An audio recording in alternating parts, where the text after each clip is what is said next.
41వ రాజ్యాంగ సవరణకి కేంద్రం ప్రతిపాదన. లోక్సభ సీట్లు 850కి పెంచాలని నిర్ణయం. ఎల్లుండి ఉభయ సభల్లో మహిళా కోటాపై చర్చ.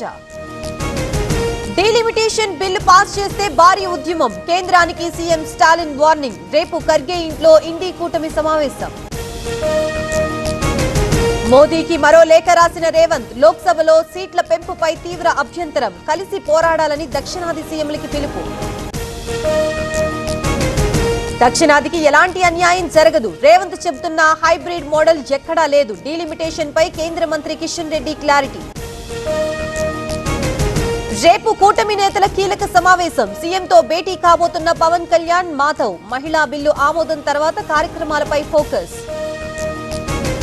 జగిత్యాల నుంచే జైత్ర యాత్ర. కేసీఆర్ తో ప్రయాణం కొత్త అధ్యాయం. రేవంత్ పోవాలి, బీఆర్ఎస్ రావాలన్న జీవన్ రెడ్డి. జీవన్ రెడ్డిని ఎప్పుడూ తక్కువ చేయలేదు. రాజకీయ భవిష్యత్తుకి హామీ ఇచ్చినా వినలేదు. కేసీఆర్ తో చేయి కలపడం బాధాకరమన్న రేవంత్. దేశంలోనే తొలి quantum facility centre Amaravati quantum వ్యాలీగా అభివృద్ధి చెందబోతోంది. 1S1Q టెస్ట్ బెడ్స్ దేశానికి గర్వకారణమన్న సీఎం.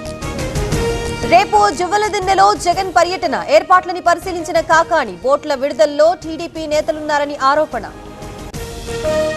జగన్ కోసం వెళితే ₹1,00,000 జరిమానా. ఇసుకపల్లి పట్టుపులాలం మత్స్యకారుల నిర్ణయం. టీడీపీ వైసీపీ నేతల్ని కలవకూడదని తీర్మానం. పీసీసీకి మహేష్ పేరు ప్రతిపాదించింది నేనే. రాజగోపాల్ రెడ్డిని కేబినెట్ లోకి తీసుకోవాలి. డబ్బు లేకుండా రాజకీయం లేదన్న జగ్గారెడ్డి. సమ్మెపై తగ్గేదే లేదంటున్న ఆర్టీసీ యూనియన్లు. విపక్షాల ట్రాప్ లో పడద్దంటూ ప్రభుత్వం విజ్ఞప్తి. సమ్మె ఆలోచన విరమించుకోవాలన్న పొన్నం.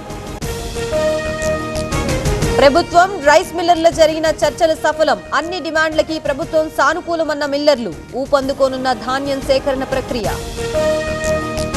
కొందరు అధికారులు ఫోన్ తీయడం లేదు. ఎమ్మెల్యేల్ని పట్టించుకోకపోతే ఎలాగన్న పోచారం. అభివృద్ధిలో ప్రభుత్వ పెద్దలు సహకరించాలని విన్నపం.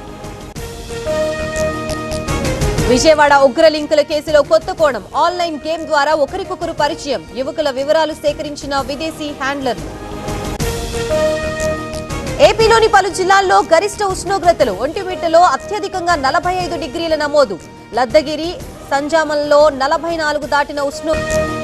శాంతిని కోరుతూ బెజవాడలో పీస్ ర్యాలీ. యుద్ధం వద్దు, శాంతి ముద్దు అంటూ నినాదాలు. ర్యాలీలో పాల్గొన్న విద్యార్థులు, మత పెద్దలు, యాక్టివిస్టులు. ఛత్తీస్గఢ్ లోని పవర్ ప్లాంట్ లో పేలుడు. బాయిలర్ పేలి 10 మంది మృతి, 30 మందికి పైగా గాయాలు.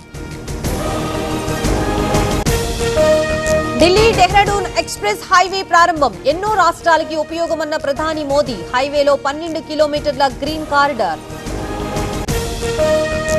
బీహార్ సీఎం నితీష్ కుమార్ రాజీనామా. బీజేపీ శాసనసభ పక్ష నేతగా సామ్రాట్ చౌదరి. రేపు సీఎంగా ప్రమాణ స్వీకారం. ట్రంప్ కి ప్రధాని మోదీ ఫోన్. పశ్చిమాసియా యుద్ధం తర్వాత తొలిసారి కాల్. 45 నిమిషాల పాటు సంభాషణ.